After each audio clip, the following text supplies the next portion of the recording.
Bonjour, je m'appelle William, j'ai presque 11 ans et j'aimerais bien savoir c'est quoi le cancer.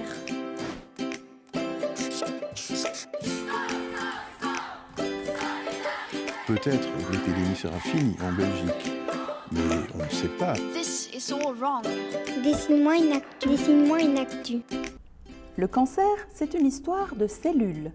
Le corps est composé de milliards de cellules. Il compte environ 200 types de cellules qui occupent différentes fonctions. Les cellules d'un même type se regroupent pour former des tissus, comme la surface de la peau. Et différents types de tissus s'assemblent pour former un organe, comme le poumon.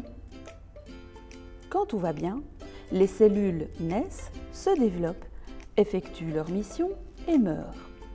Mais parfois, les choses se passent différemment. Des cellules ne se développent pas correctement et mutent. Si le système immunitaire ne les repère pas, elles se multiplient de manière incontrôlée et anarchique. Elles se regroupent en une grosse masse et forment ainsi une tumeur cancéreuse dans une partie du corps.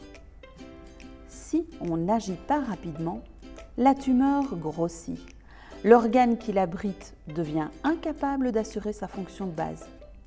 Et si le temps passe, les cellules cancéreuses risquent aussi de migrer vers d'autres organes du corps pour y former des tumeurs secondaires qu'on appelle des métastases. Des cancers, il y en a des dizaines. Tous les organes peuvent être touchés.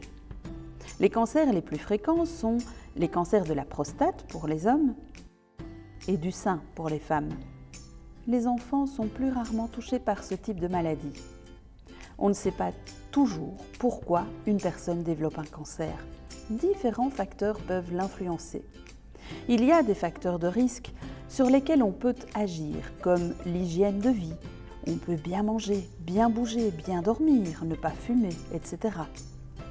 Et d'autres sur lesquels on ne peut rien faire, comme notre âge, notre sexe, notre patrimoine génétique, c'est-à-dire ce qu'on a hérité de nos parents et eux des leurs.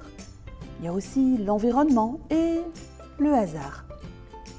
Heureusement, on dispose de différentes armes pour combattre le cancer.